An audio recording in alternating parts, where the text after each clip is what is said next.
Buenas tardes, estamos nuevamente en una clase virtual, clase hoy de Economía Sustentable, asignatura del segundo año de la carrera Técnico Superior en Turismo Sustentable y Hospitalidad que se dicta en el Instituto de Formación Técnica Superior número 20 del Gobierno de la Ciudad de Buenos Aires. Hoy vamos a hacer la presentación de la primera parte de tres partes de la unidad 4, que es Introducción a la Macroeconomía. Eh, la macroeconomía estudia los grandes agregados económicos, analiza de qué manera el Estado regula la actividad económica para cumplir con los propósitos de desarrollo económico y social, evitar los fallos del mercado y ofrecer estabilidad a la sociedad. En líneas generales podemos decir que la macroeconomía es la parte de la economía que se ocupa en particular de qué manera los grandes agregados económicos, esto es la demanda agregada más la oferta agregada, favorecen el crecimiento de la economía y debieran también favorecer el desarrollo social. Uno de los roles del Estado va a ser justamente desarrollo social, crecimiento económico y estabilidad económica. Entonces, a través de diferentes políticas macroeconómicas, políticas fiscales, políticas monetarias, políticas de comercio internacional, el gobierno nacional podrá poner hincapié en medidas que favorezcan determinadas aperturas económicas o determinadas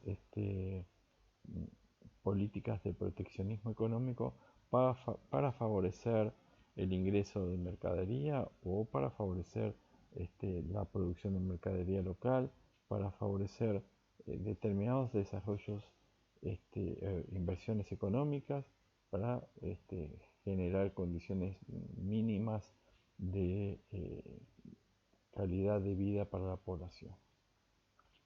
Vamos a ver en la clase de hoy políticas macroeconómicas y ciclos económicos, demanda agregada y condiciones de equilibrio, el multiplicador keynesiano, ahorro e inversión. Bueno, pasamos entonces a la primera parte. Recuerden que lo que estamos presentando es el libro Economía para no economistas de Patricia Triunfo, entre todos los autores que aquí pueden ver. Y bueno, las filminas que se presentan van a estar indicadas en cada uno de los capítulos, ¿no? Políticas macroeconómicas y ciclos económicos. Como mencioné antes, los textos son literales del libro de Patricia Triunfo et al. Economía para los economistas. En este caso se van a hacer presentaciones en la página 123 a 131. La macroeconomía es el área de economía que se ocupa de estudiar el comportamiento global del sistema económico, reflejado en un número reducido de variables económicas. Este concepto, a diferencia de la microeconomía que analizaba el comportamiento económico de las empresas y de las familias, acá lo que se analiza es de qué manera la suma de todos los comportamientos económicos, tanto de las familias como de las empresas, esto es los grandes agregados económicos que componen a la oferta y la demanda agregada, se comportan y cuáles serían los mecanismos que puede arbitrar el Estado. El Estado en Argentina tiene tres niveles: Estado nacional, provincial y municipal. De qué manera el Estado, principalmente el Estado nacional, quien tiene más instrumentos de política macroeconómica para intervenir en la economía, interviene para favorecer lo que el gobierno de turno considera las prioridades de desarrollo o crecimiento económico en relación a las posibilidades y viabilidades técnicas de desarrollo económico que el gobierno observa. La macroeconomía se ocupa del análisis del comportamiento global de la economía, tomando como ámbito de referencia una región o un país. Incorpora una perspectiva de conjunto acerca de por qué suceden los fenómenos económicos, con el fin de definir qué debe hacerse para resolver los problemas económicos. Los objetivos macroeconómicos han sido lograr un crecimiento económico sostenido, asegurar niveles altos de empleo, estabilizar los precios, mayor eficiencia en el desempeño de la economía y mejorar la distribución del ingreso. Lo que es importante tener en cuenta es que muchos de estos objetivos macroeconómicos, cuando se instrumentan, los instrumentos que se utilizan favorecerán alguna de estas cuestiones y desfavorecerán otras cuestiones de los objetivos macroeconómicos, por lo cual no es tan sencillo llevar a cabo las políticas macroeconómicas, porque todo lo que se toma como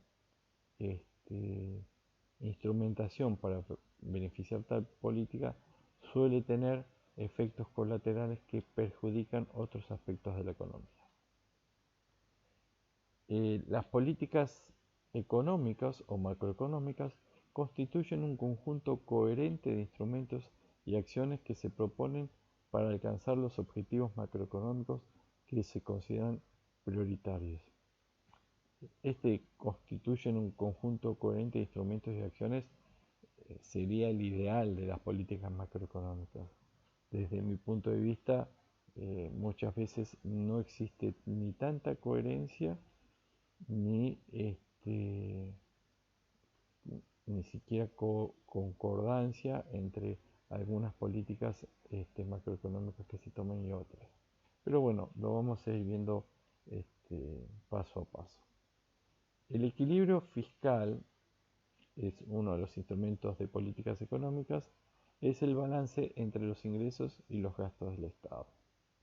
Si el Estado tiene mayores ingresos que egresos, habrá superávit fiscal, y si el Estado tiene mayores egresos que ingresos, habrá déficit fiscal, lo que lamentablemente es bastante común en Argentina.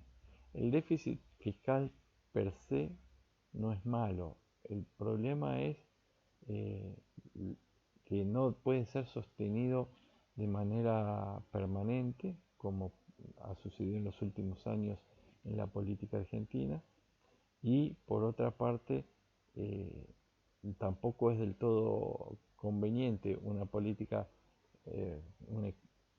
fiscal basada en el déficit fiscal cuando no hay coherencias de política macroeconómica que lleven a la mejora de oportunidades de trabajo, a la aparición de nuevas inversiones y algún tipo de proyección prospectiva hacia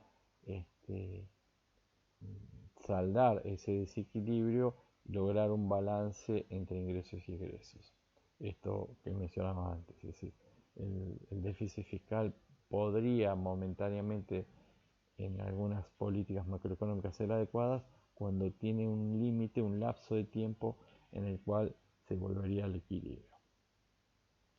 El otro instrumento importante de políticas macroeconómicas es el equilibrio externo, el balance entre importaciones y exportaciones de bienes y servicios. Cuando esto también no necesariamente siempre va a haber una balanza positiva, es decir, que los ingresos que proviene del comercio exterior sea mayor que los egresos que provienen de las importaciones, pero no necesariamente que haya déficit en la balanza comercial sea negativo. El tema es cuando el déficit es constante y la contracara es que encima no aparecen inversiones, que encima no hay recaudación suficiente, porque si llegaran inversiones podría llegar dólares, pero cuando tenemos balanza comercial negativa, vamos a tener un egreso mayor por esta relación entre exportaciones e importaciones.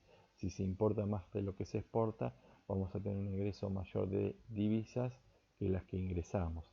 Si no hay inversiones, esa falta de divisas va a generar fluctuaciones como la que vemos continuamente en el tipo de cambio en la moneda argentina, lo que genera situaciones de desequilibrio económico. Bueno, esto es lo que mencionaba también antes, lo que está acá recuadrado en colorado. Uno de los principales problemas radica en lograr un conjunto de objetivos diversos. No siempre es posible crecer sin generar inflación, aumentar la competitividad externa de la economía sin bajar el salario real, mejorar la distribución del ingreso y aumentar la producción. Estas cuestiones que se den al mismo tiempo. ¿Por qué? Vamos a detallarnos en algunas cuestiones. Plantea primero, no siempre es posible crecer sin generar inflación. Cuando la economía crece, crece la oferta de trabajo, aumenta el consumo. Al aumentar el consumo, hay mayor demanda. La mayor demanda va a llevar a un aumento generalizado de precios, es decir, a la inflación. Esto es una situación bastante común en economía.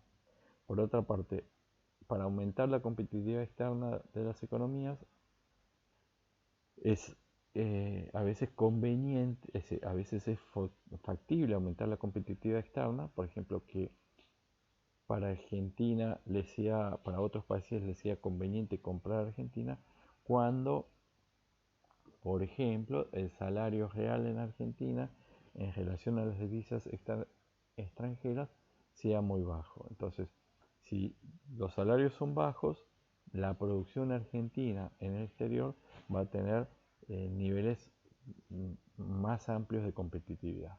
Entonces, aumentar la competitividad externa de la economía sin bajar el salario real a veces es también un inconveniente. Mejorar la distribución del ingreso y aumento de producción. La distribución de ingresos, entre otras cosas, tiene que tener los salarios, pero si aumentan los ingresos, aumentan los salarios, eso de alguna manera desincentiva la generación de nuevos empleos porque los costos laborales son muy altos.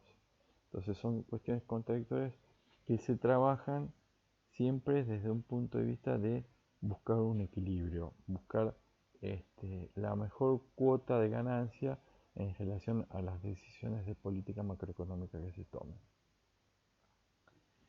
El registro contable de las principales variables económicas constituye el sistema de cuentas nacionales. La oferta es igual al Producto Interno más las importaciones. Es decir, toda la oferta agregada, todo lo que se oferta en Argentina tiene que ver con todo lo que se produce en Argentina más las importaciones que del exterior vienen a Argentina y que hacen a esa oferta agregada. La oferta, la totalidad de bienes y servicios disponibles en una economía en un momento dado constituyen la oferta de dicha economía. Estos bienes pueden tener dos orígenes. Pueden haber sido producidos dentro de la economía, que se analiza, y a esto lo que llamamos Producto Interno, o puede haber sido comprados a otras economías o países, lo que denominamos importaciones. Bastante claro el concepto, creo que no tiene mayor dificultad. Cualquier cosa, recuerden que pueden hacerme consultas vía mail. Valor agregado bruto. El valor agregado bruto, la sigla sería VAB, en la economía es el valor de venta de los bienes y servicios producidos descontado el costo de los productos intermedios utilizados en su producción. Es decir, al valor agregado bruto le descontamos los costos que por otra parte, si no estaríamos duplicando, porque pongamos, yo necesito fabricar pan, pero le descuento la harina, porque por otra parte, para contar el valor agregado bruto, cuento en otra cuenta la producción de harina. ¿Me explico? Entonces se descuenta para saber el valor agregado bruto los costos de producción. Surge del valor de salarios, beneficios, rentas, intereses que se pagan en cada segmento del proceso productivo. Los bienes existentes en una economía sufren una pérdida de valor a medida que transcurre el tiempo debido al desgaste que ocurre por uso o debido a su obsolescencia o envejecimiento tecnológico o de diseño. Este proceso se llama depreciación. Uno de los bienes de más rápida depreciación que tenemos hoy en día son los bienes tecnológicos, como puede ser la notebook a través de la cual estoy dando la clase. Es decir, en 5 años más, si bien para mí quizás siga teniendo valor, desde un punto de vista de mercado, por ser una tecnología vetusta, va a dejar de tener valor. El indicador utilizado para medir la producción interna es el Producto Bruto Interno, PBI. Es un indicador macroeconómico de suma importancia, se mide en todos los países del mundo, que mide justamente el total de la producción interna dentro de un país. Es el valor monetario final de todos los bienes y servicios producidos dentro de los límites de una economía en un periodo específico. Por supuesto, existe PBI de las provincias, existe PBI de distintas localidades. También se puede determinar un análisis del PBI de cada municipio, de cada provincia, y la suma de todos los PBI obviamente es el PBI nacional, Producto Bruto Interno Nacional. El Producto Bruto Interno Nacional, desde una concepción simplificadora, es el valor agregado bruto. Después vamos a ver por qué desde una concepción simplificadora. El Producto Neto Interno es el Producto Bruto Interno menos la depreciación, es decir, el desgaste o la obsolescencia de la tecnología, de las máquinas, el desgaste de las máquinas, va a ir depreciando ese Producto Bruto Interno. Entonces hay una diferencia entre el PBI, Producto Bruto Interno, y el Producto Neto Interno, que es el mismo PBI menos la depreciación. Y el valor agregado neto es el valor agregado bruto menos la depreciación, obviamente. Si se logra medir el valor de la depreciación de los bienes de una economía, se está en condiciones de expresar el Producto Neto Interno y el valor agregado neto. No es tan fácil de medir, pero bueno, hay formas de estimarlo, ¿no? El ingreso o renta nacional, tengan en cuenta esta letra Y, el ingreso o renta nacional, es la suma de remuneraciones pagadas a los factores productivos por las empresas, incluye salarios, intereses y rentas. Tengamos en cuenta que hay gran parte de la población que va a ser asalariada. Hay gente que no es asalariada pero tiene capital y que cobra intereses por prestar su capital, y hay quienes no es asalariada pero que tiene propiedades y cobra una renta, un alquiler por las propiedades que tiene. Entonces el ingreso o renta nacional es la suma de todos los salarios, los intereses que se obtienen en relación al ahorro que prestan algunos ciudadanos o entidades a la población, que genera otro tipo de ingresos, y las rentas en relación a lo que mencioné antes, que puede ser alquileres de bienes o de pronto vehículos también. El ingreso o renta nacional, las familias son las propietarias de los factores productivos. Esto ya lo habíamos visto antes en la unidad 3. Son las familias quienes aportan su trabajo, el capital y los recursos. Venden el uso de servicios de esos factores a las empresas. Las empresas pagan a las familias remuneraciones, respectivamente salario, interés o beneficios y rentas, que constituyen los ingresos de la familia y posibilitan a las mismas la realización de sus gastos. De esta manera se identifica el Producto Nacional, que es igual al ingreso nacional. Esto también sin considerar un factor que vamos a ver más adelante, que tiene que ver con el ahorro. decir, el Producto Nacional es igual al ingreso nacional en la situación ideal en donde la población gaste todos sus ingresos en consumo. Si la población gasta todos sus ingresos en consumo, el ingreso nacional es igual al Producto Nacional.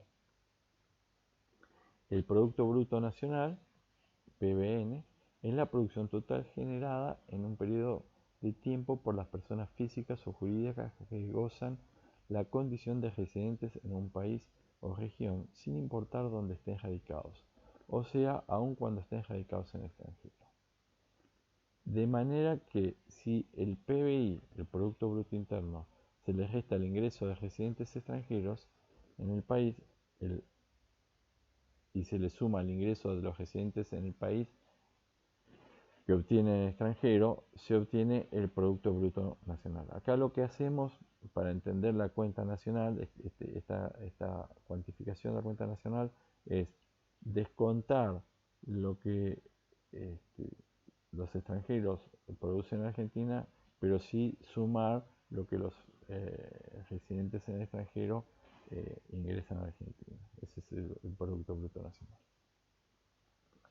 El otro indicador que es sumamente importante es el Producto Bruto Interno per cápita, que es un indicador que nos permite de alguna manera medir idealmente la riqueza de la población. Digo idealmente porque en general el PBI se obtiene considerando el Producto Bruto Interno, es decir, el total de lo producido en el país, dividido el total de la población, lo que no significa que eso sea realmente lo que gana el total de la población, porque como sabemos hay un porcentaje muy alto, un porcentaje muy pequeño de la población que se lleva la mayor parte de la riqueza de la nación, y hay un porcentaje muy grande de la población que se lleva un porcentaje muy pequeño de ese ingreso nacional. Es decir, una relación de 80% del PBI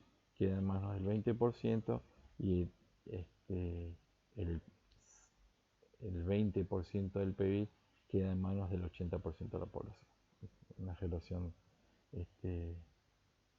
obviamente de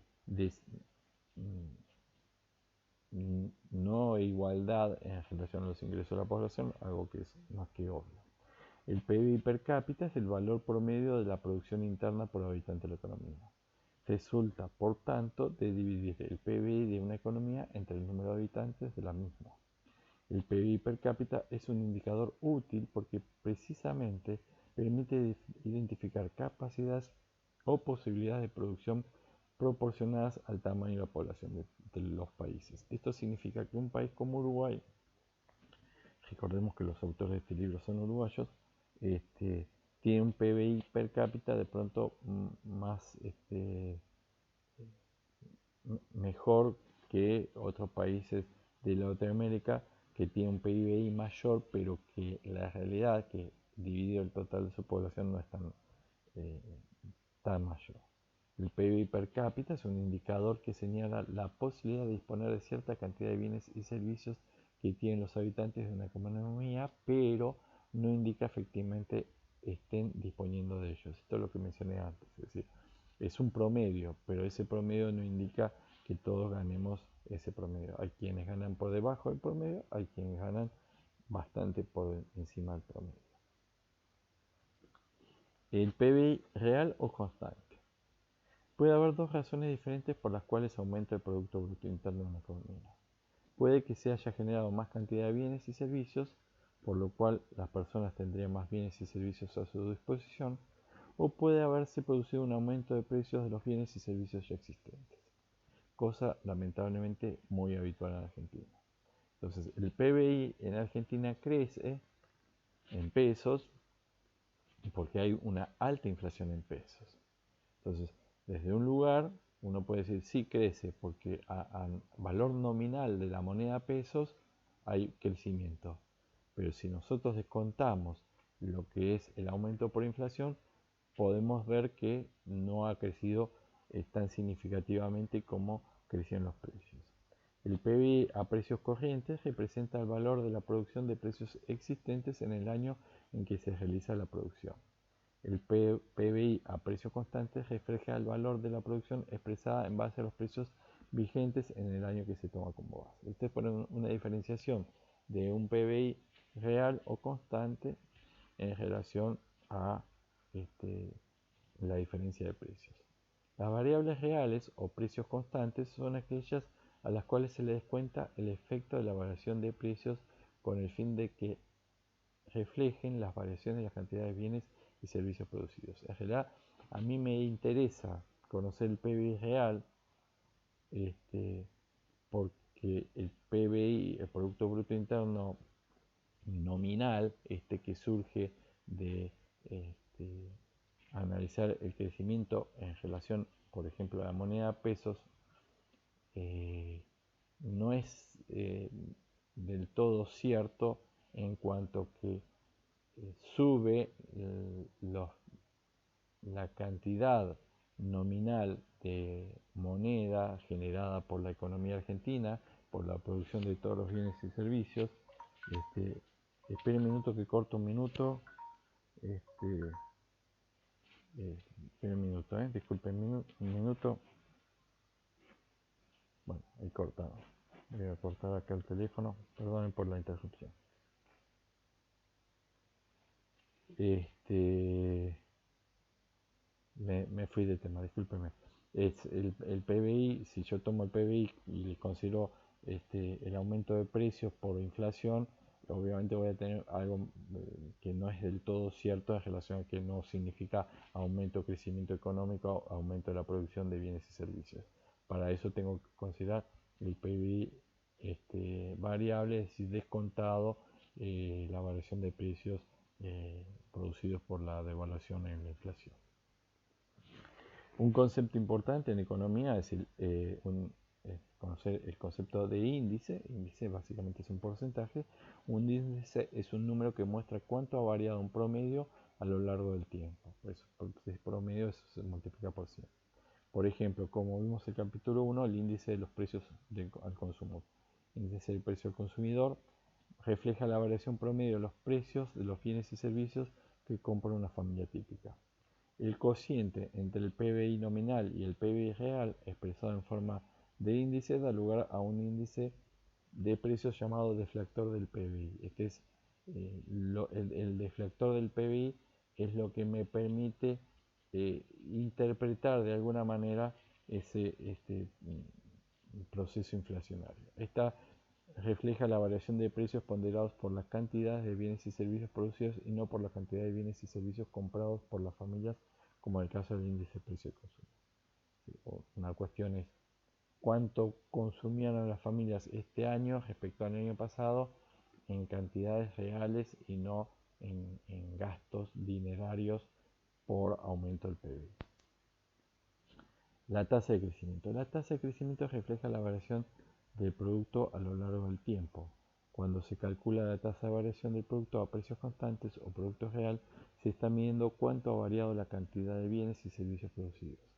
En cambio, la tasa de crecimiento del PBI a precios corrientes o producto nominal incluye también los cambios ocurridos en los precios. Bueno, vamos con ciclos económicos. Los ciclos económicos tienen que ver con momentos de los vaivenes de la economía, que es propio de la economía capitalista, que se dan en razón de las mejoras en las oportunidades de inversión que generan mayores empleos. Al generarse mayores empleos aumenta la demanda, al aumentar la demanda aumenta la producción, que genera más empleos, pero al haber más empleos empieza a haber mayores pretensiones por la clase trabajadora para aumento de sueldos, aumentan los sueldos, mejoran las condiciones de demanda, aumenta la demanda, pero en un momento los aumentos de sueldo influyen en los costos, por lo cual aumentan los precios.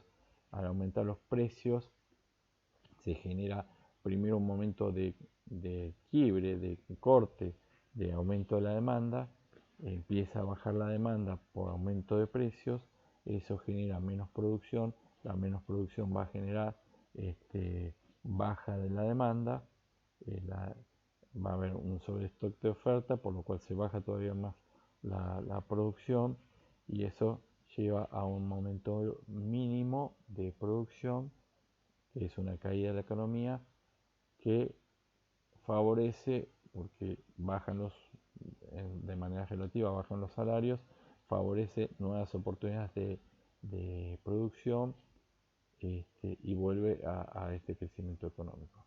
Nosotros, cuando hablamos de ciclos económicos, tenemos en cuenta los periodos de auge, se incrementa la demanda de factores productivos, es decir, cuando hay auge hay una demanda de mayor factores productivos y los ingresos tienden a aumentar, provocando a su vez aumentos de la demanda de servicios y muchas veces acompañadas de presiones inflacionarias.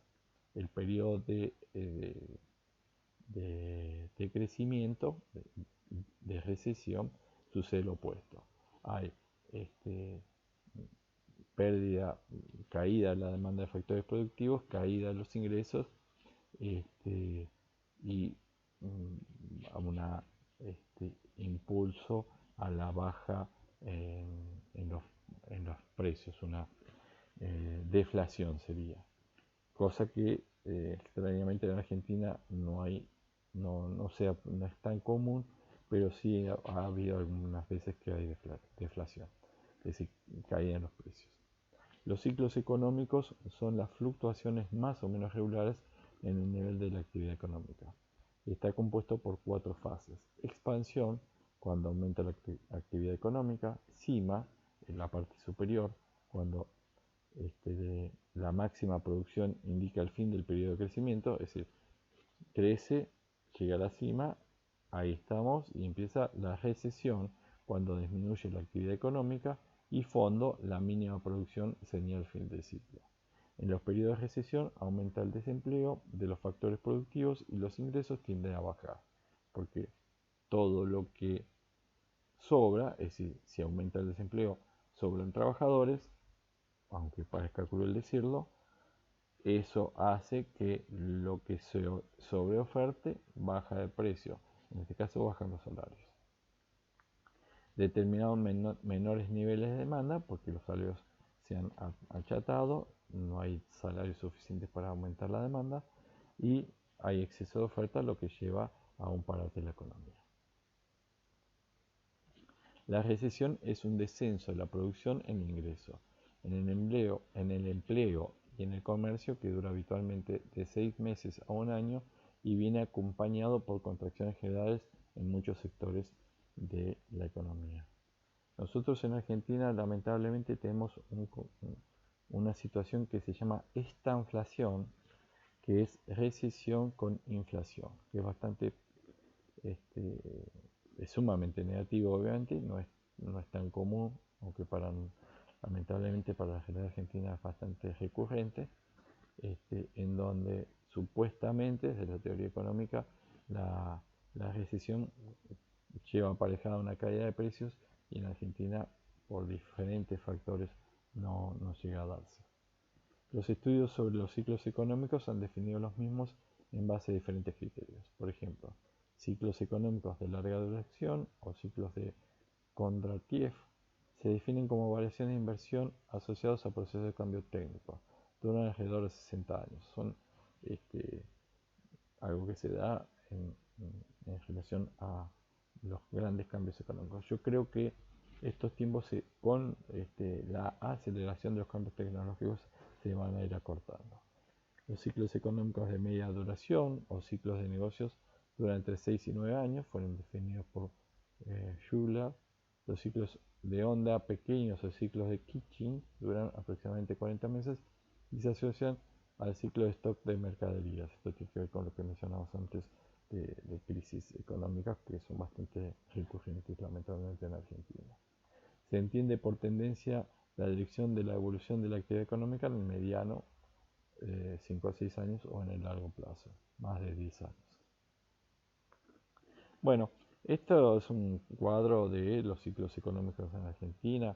Fíjense que está el cuadro mostrando del año 1993 hasta el año 2020, que tenemos una caída importante en el PBI, y cómo van los vaivenes. Obviamente el año 2002, agosto del 2002, fue el fondo de la peor crisis económica argentina, aunque en el 95 tuvimos otra, en el 2009 tuvimos otra, en 2014 tuvimos otra, en 2016 tuvimos otra y en este momento estamos en otra.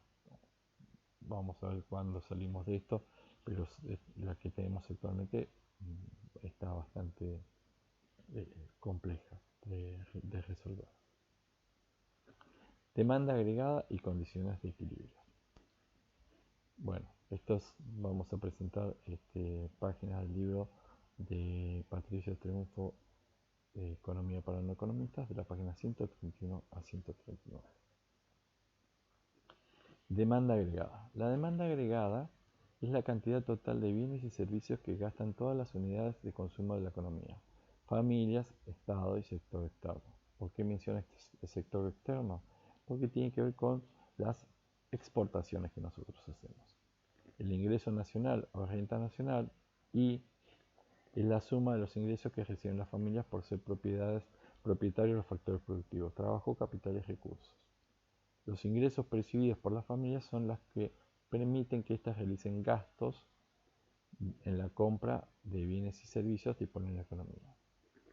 Si consideramos que estas familias, todos sus ingresos lo trasladan a sus consumos, en este caso, solamente en este caso, la, la renta nacional, el ingreso nacional sería igual a la demanda agregada, cosa que no se va a dar por lo que vamos a ver más adelante, que tiene que ver con el ahorro y otras cuestiones. El ingreso percibido por las familias que se destina a comprar bienes para ser consumidos constituye el consumo privado, se llama habitualmente solamente consumo. El ingreso de las familias que no es destinado al consumo constituye el ahorro, lo que mencioné antes. Los bienes adquiridos para destinarlos a la producción de otros bienes constituye inversión. Es decir, yo puedo, teniendo ingresos, consumirlos, ahorrarlos o invertirlos. Cuando el residente vende un bien o un servicio a un no residente, se produce una exportación. Por ejemplo, un guía de turismo en Argentina que recibe a un turista de Francia o de cualquier otro país del mundo, está ofreciendo un servicio y está realizando una exportación. De estos términos se deduce el concepto de demanda agregada, que es el total de consumo más el gasto público, más las inversiones, más las exportaciones. Bueno, la identidad global es un concepto que me compara la relación de demanda-oferta con la fórmula que vimos anteriormente. Es decir, y me permite algunas simplificaciones teóricas respecto a la economía. La identidad global refleja que, dado el sistema de partida doble de la contabilidad nacional, es decir, recuerden el sistema de contable de partida doble, es decir, todo su haber tiene su debe y se van igualando uno a uno. Esto lo mismo sucede con la contabilidad nacional. El total de compras de una economía se iguala al total de ventas. Sin embargo, la verificación de esta igualdad no significa que todos los agentes económicos estén en equilibrio. Habrá algunos más beneficiados que otros. Es decir, que estén consumiendo, produciendo las cantidades deseadas de los precios vigentes en la economía. La identidad que supone el sistema de cuentas nacionales entre oferta y demanda en la economía implica que se cumple en cada periodo. Considérese para el análisis la siguiente igualdad. La renta nacional menos la producción es igual al consumo más la inversión más el gasto público más las exportaciones. Producto interno, perdón, las importaciones, es decir, perdón, la inversión, el ingreso nacional más las importaciones. el Producto Interno, las importaciones, el consumo, la inversión, el consumo del Estado, gasto público y las exportaciones. Esa es la forma. Bueno, economía cerrada sin sector público. Se trata, esta es una aclaración mía, de un modelo hipotético que nos posibilita interpretar la relación entre oferta agregada y la demanda agregada, en donde no actuaría en este ideal el sector público. Una condición de equilibrio refleja una relación deseada entre variables por parte de los agentes económicos.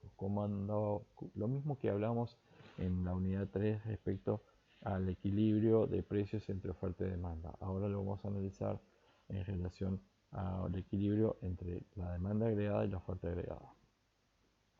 Por lo tanto, las ecuaciones de oferta y demanda agregada deben ahora interpretarse como las cantidades que los productores desean ofrecer y los consumidores desean demandar para cada nivel de precios, respectivamente.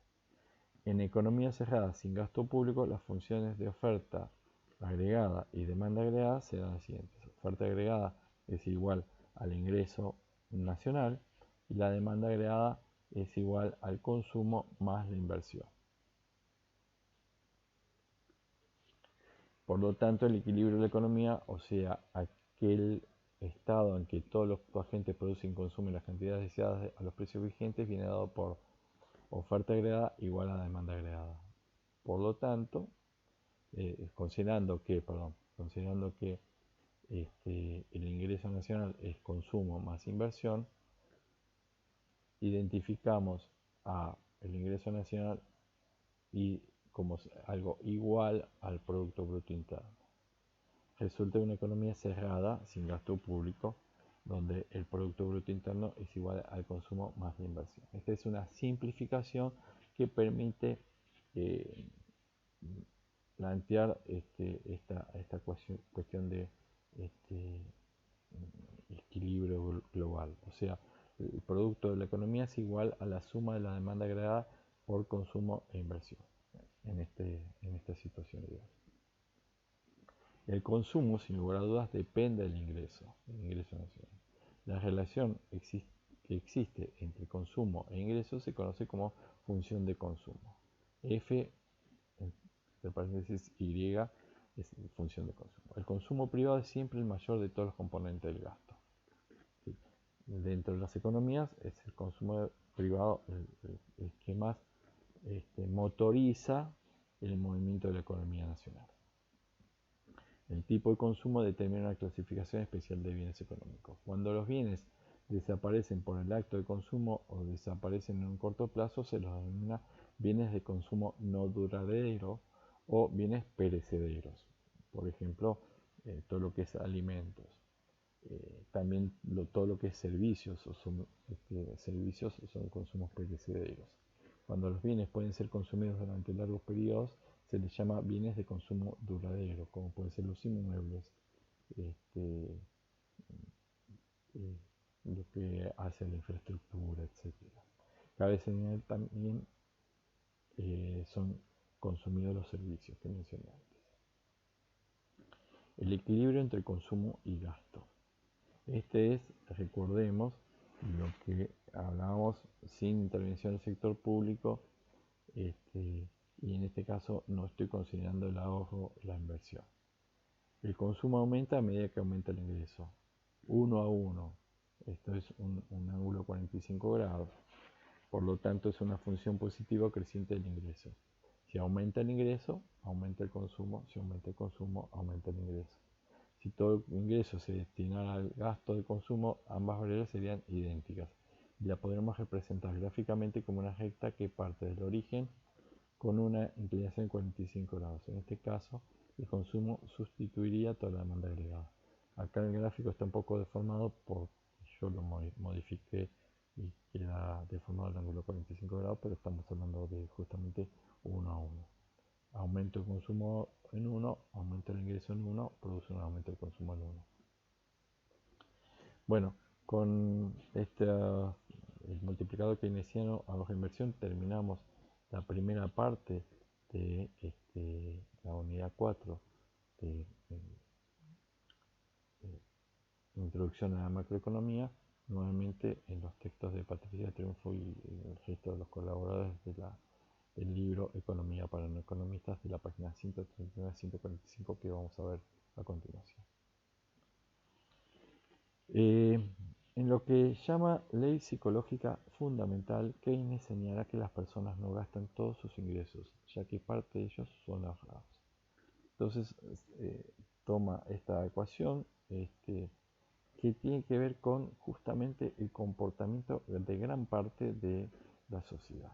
Obviamente, aquellos actores sociales, aquellas familias con mayores limitaciones económicas, lamentablemente me está sucediendo a mí hoy, tienen muy poca capacidad de ahorro y se da lo que veíamos antes como ideal, es decir, el total de ingresos se transforma en consumo.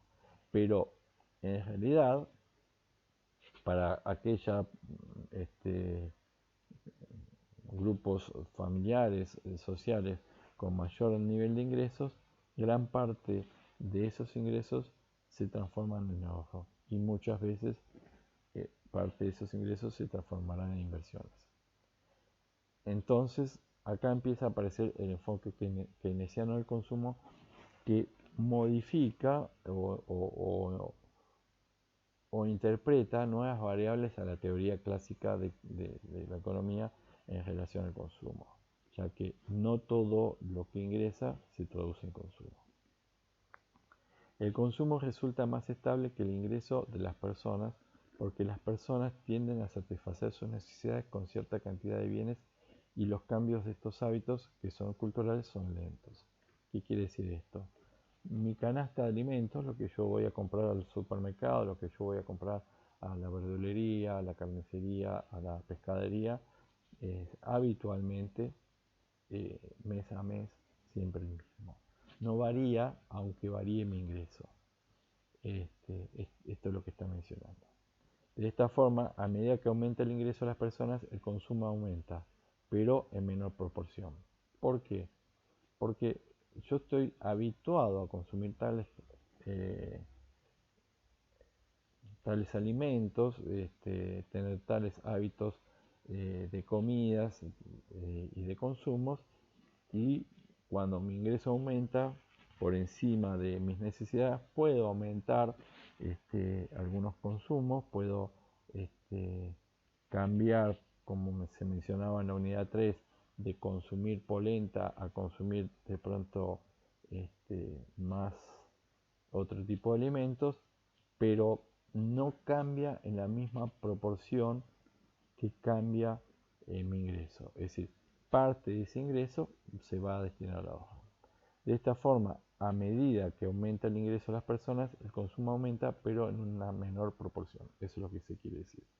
Si establecemos una relación que refleje cuánto varía el consumo cuando varía el ingreso, tendríamos esta relación entre variación de consumo en relación a variación de ingreso. Sí, el delta C arriba, variación de consumo, el delta Y, que es ingresos, es igual al consumo. Keynes llama propensión marginal a consumir, C, a la relación que existe entre la variación de consumo y de ingreso, la fórmula que habíamos mencionado antes. La propensión marginal a consumir es un número mayor que cero, es decir, siempre se consume, siempre hay consumo, si no, no podríamos vivir, porque el consumo tiene variación positiva, siempre hay consumo, pero menor que 1, porque no se gasta todo el ingreso, es decir, entre 0 y 1 está el consumo, porque el consumo varía menos que el ingreso. ¿Está claro?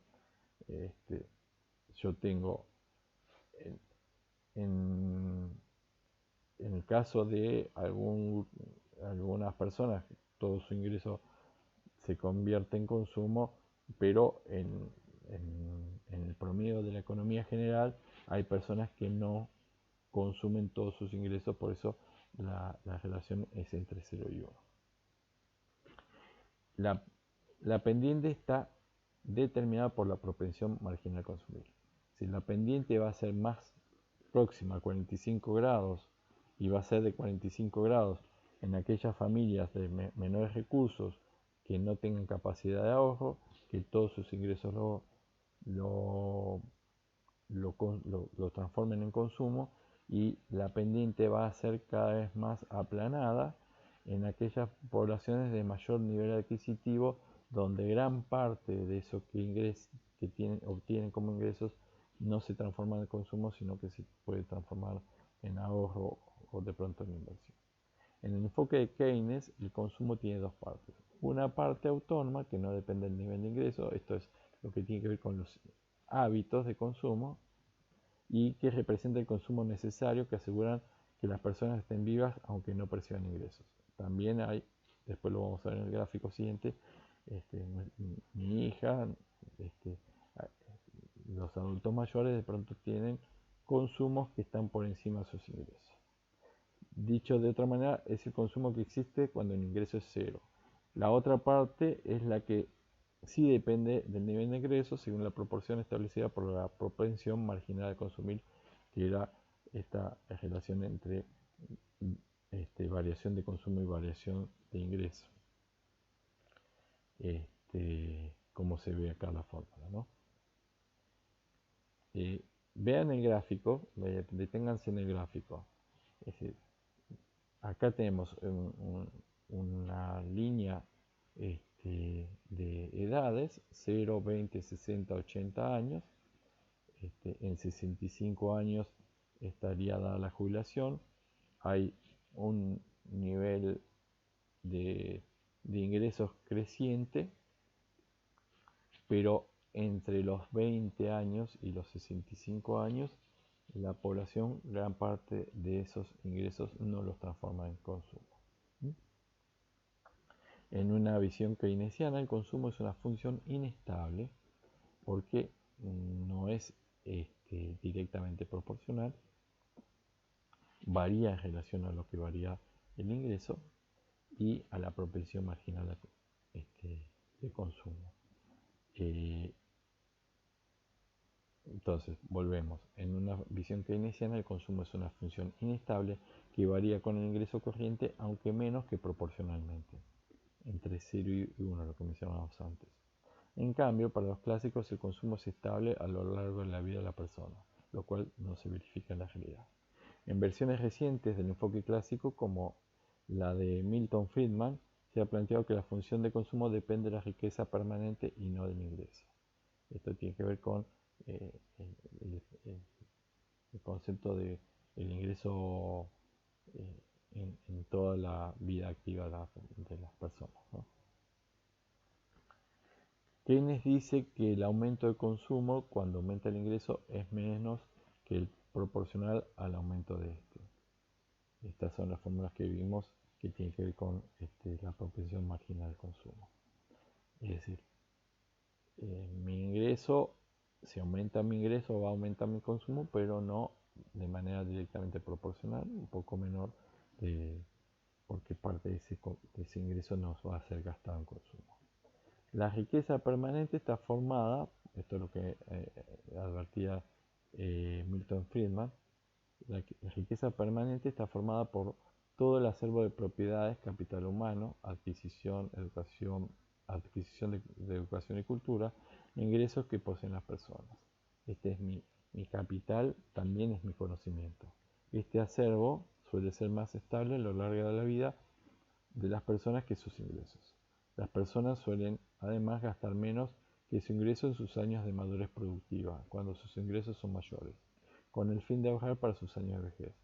De esta manera logran una mayor estabilidad en su consumo a lo largo de la vida que lo que estaría determinado por la variación de ingresos. Es decir, el consumo es más estable, tiene más que ver con los hábitos y costumbres, y los ingresos son obviamente menos estables. Bueno, este es un cuadro en relación al equilibrio global en el mercado de bienes y servicios, donde se ve lo que mencionamos antes en el gráfico de 0 a 80 años. En determinado momento hay cero ingresos, pero el bebé, aunque no tenga ingresos, tiene consumos, y luego va a haber un equilibrio entre ingresos y consumos, y luego va a haber una especie de desequilibrio que tiene que ver con la recesión. Esto también de alguna manera va a tener impacto sobre las economías. Si el consumo autónomo, CO, es de 150, la propensión marginal a consumir es C. En el primer caso, C, 150,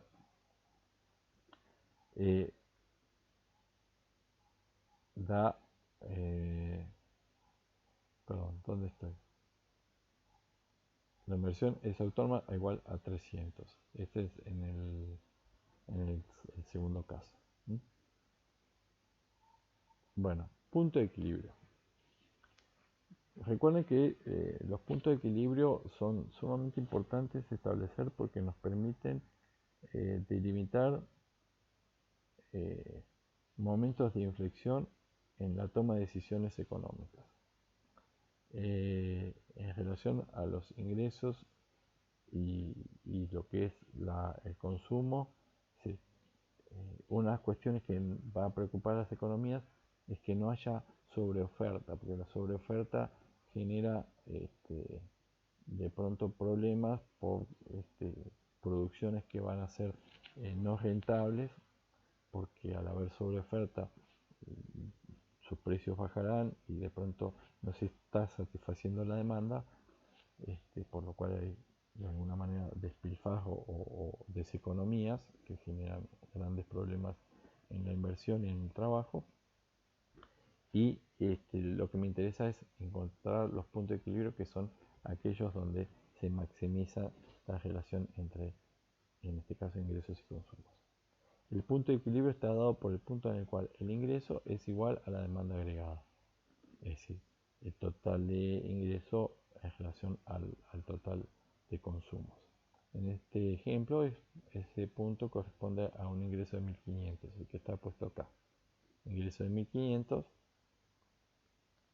el consumo es 1200 y la inversión es 300. Ahí estamos en el punto de equilibrio.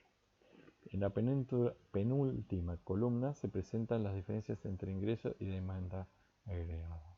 Los dos primeros valores corresponden a situaciones donde la demanda es mayor que el ingreso, por lo tanto el saldo es negativo. Acá, 2300, el consumo es 1760, la inversión es 300, me queda ya un desequilibrio de 240 y después va creciendo. En este tramo la producción tenderá a expandirse porque hay un exceso de demanda. A partir de la cuarta fila se observan valores positivos. Acá. En el valor, la cuarta fila, 240 de valor positivo. O sea que el ingreso es superior a la demanda agregada, es decir, existe un exceso de oferta, por lo cual se tenderá a producir menos y habrá recesión. Esto también explica los ciclos económicos que habíamos mencionado antes. Discúlpenme, me fui de pantalla, un poco de paciencia que tengo que encontrar la filmina, lo que estamos dando hasta recién. Vamos por acá. Estamos por acá, por acá. Ya retomo acá. Bien. El multiplicador keynesiano. El multiplicador keynesiano, a mí lo que está muy bien explicado en el libro. Lo que a mí me interesa es que entiendan que lo que da cuenta la explicación del multiplicador keynesiano es la importancia del Estado interviniendo en la economía para favorecer la demanda agregada, en tanto que la demanda agregada de alguna manera genera un ciclo positivo sobre la aparición de inversiones y el crecimiento económico. Esto queda explicado con este multiplicador keynesiano. A medida que aumenta la propensión marginal a consumir, el denominador se hace menor, y en tanto que el numerador es constante, la expresión total del multiplicador se hace mayor. Para Keynes, los aumentos de la demanda agregada determinan aumentos más que proporcionales en los ingresos. Es decir, si yo favorezco la demanda agregada, va a haber aún mayores aumentos sobre los ingresos. A su vez, un aumento del ingreso nacional es equivalente al aumento de la producción nacional, por lo tanto, del empleo.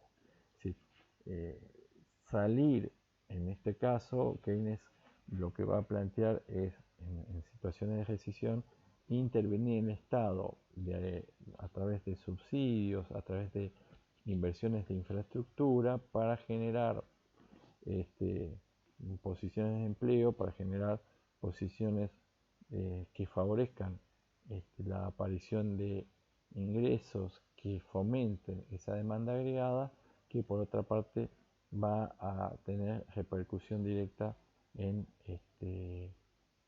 la demanda agregada, en el ingreso y en el aumento de la producción, lo cual tiene un efecto cíclico, un efecto positivo en relación a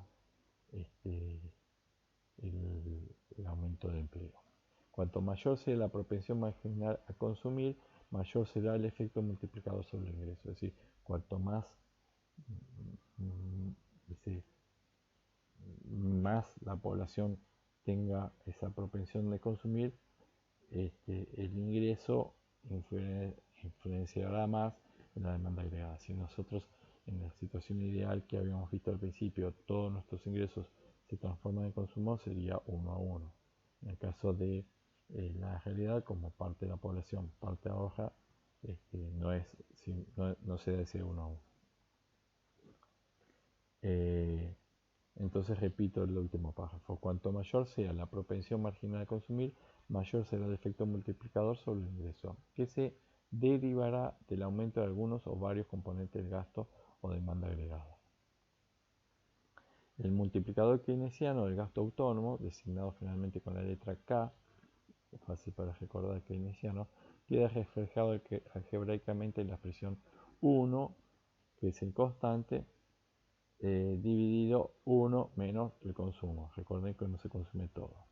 Entonces, en la situación que nosotros habíamos visto, vamos al cuadro, el 0,7, propensión marginal a consumir,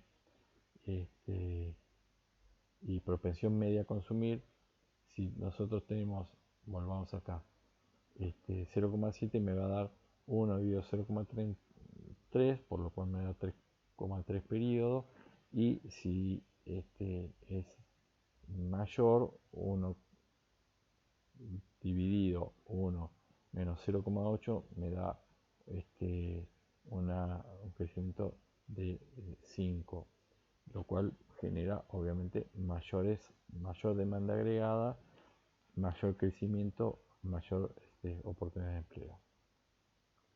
Esto quiere decir que cuanto más inclinada esté la recta de demanda agregada, mayor será el efecto sobre el ingreso, que tendrá un cierto aumento de algunos de los componentes autónomos de la demanda agregada. Ahorro e inversión. Con esto vamos a ir cerrando la clase de hoy. Importante tener en cuenta la propensión marginal a ahorrar resulta ser complementaria a la propensión marginal a consumir, es decir, consumo o ahorro son complementarios. Propensión media y marginal a ahorrar. Decíamos antes que el ahorro es, por definición, el ingreso no consumido. Es decir, ahorro es igual al ingreso menos el consumo. Se llama propensión media a ahorrar a la parte del ingreso que se destina al ahorro. Mientras la propensión marginal a ahorrar es constante, la propensión media a ahorrar es creciente. Es decir, mientras más aumentan mis ingresos, voy a tener mayores propensión a ahorrar. Quiere decir que cuanto mayor es el ingreso de las personas, mayor es su capacidad de ahorro y más tienden a ahorrar. Está claro el concepto, ¿no? La inversión depende de dos variables, la tasa de interés y las expectativas. Si las tasas de interés son altas, voy a tener más propensión de ahorrar. Si las expectativas son de crisis, voy a de pronto tener menos miedo de ahorrar y voy a propender más a consumir. En Argentina, si yo puedo ahorrar en dólares, quizás decida ahorrar, pero si yo temo que haya una inflación, mi expectativa es que en Argentina suceda una devaluación de la moneda, la devaluación es la pérdida de capacidad adquisitiva de la moneda, es decir, si hoy la relación del dólar, para poner un número ideal, ¿no? Es 120 pesos por dólar y eh, me dicen y se genera una expectativa de que el dólar a fin de año va a estar 500 pesos por dólar, es decir, que va a haber una devaluación, como gran parte de los artículos que nosotros compramos directa o indirectamente están ligadas a la divisa extranjera, esa expectativa va a hacer que si yo no tengo capacidad de ahorrar en dólares y tengo ingresos y ahorros en pesos, decida gastarlos. Si las tasas de interés son buenas, lo puedo pensar en guardar el dinero en pesos con un buen rendimiento de tasa de interés, pero si el banco me da un 65% de tasa de interés y la expectativa de inflación es del 60%, ya no veo tan interesante el ahorro en pesos, por ejemplo. El ahorro permite comprar bienes destinados a producir otros bienes, o sea, bienes de inversión. La inversión es el otro componente del gasto en este modelo de economía simple que estamos viendo. La inversión es una decisión de las empresas o unidades de producción quienes toman la decisión de cómo producir. La decisión de cómo producir tiene implícita la decisión de inversión. Sí, a veces, cuando veo que las condiciones son favorables, las expectativas son favorables, decido invertir porque entiendo que hay una demanda insatisfecha y que con mi inversión, captando esa demanda insatisfecha, lograré incrementar mi capital. Bueno, hay distintos tipos de inversiones en plantas y equipos. Se trata de la compra de maquinarias, equipos que cambian la capacidad técnica de producción de las empresas. Inversiones en construcción, son las decisiones vinculadas a varios metros cuadrados de edificación de las empresas. Variación de inventarios, registra el valor de las mercaderías que se guardan en stock entre dos inventarios, la compra de insumos, etc. La inversión bruta fija está compuesta por la inversión en maquinaria y equipo y la inversión en construcción. La inversión la inversión neta toma en cuenta la pérdida de valor de los bienes por obsolescencia o desgaste, lo que habíamos hablado antes de la depreciación. La inversión bruta, por el contrario, no descuenta la pérdida de valor de la depreciación. A mí, particularmente, cuando analizo los resultados, me interesa la inversión neta, no la inversión bruta, porque lo que me interesa es cuánto me queda de capital de eso que invertí. Y lo que pierdo por depreciación lo tengo que asumir como una pérdida, justamente. La inversión es una decisión que se toma en el presente en base a un cálculo sobre el acontecimiento futuro. Implica asumir un riesgo asociado a posibles errores de producción. Cuando hay inestabilidad económica, la factibilidad de que esos errores de predicción sucedan son más grandes. Que eso obviamente desalienta la inversión, que es algo lamentablemente recurrente en la Argentina. La inversión es una decisión que se toma en un contexto de incertidumbre, siempre de incertidumbre.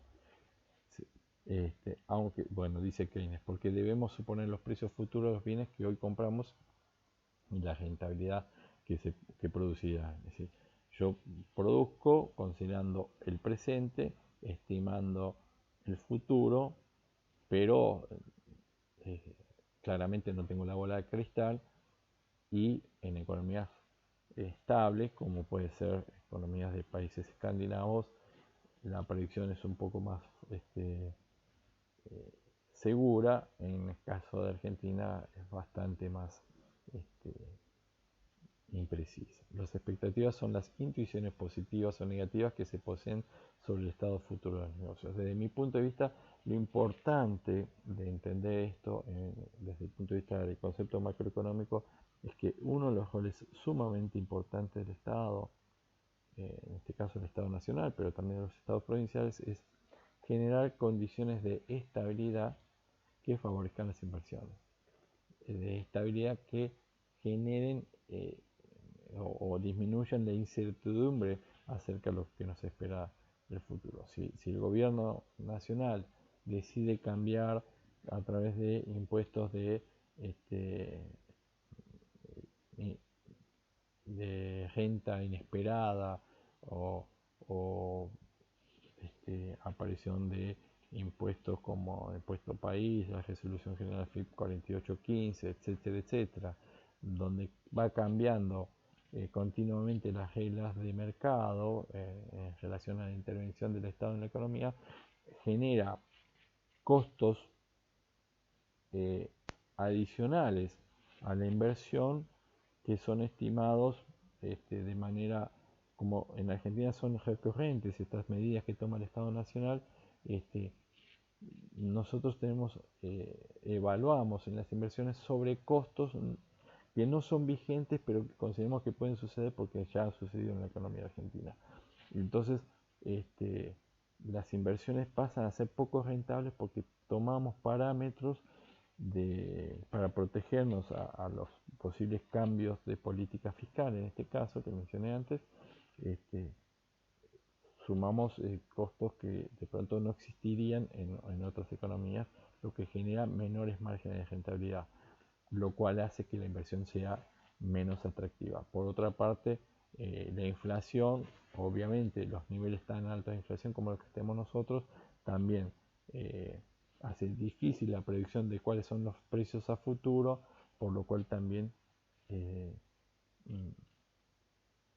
van en contra de aquellos que realizan inversiones, en tanto que las expectativas son difusas y no muy claras.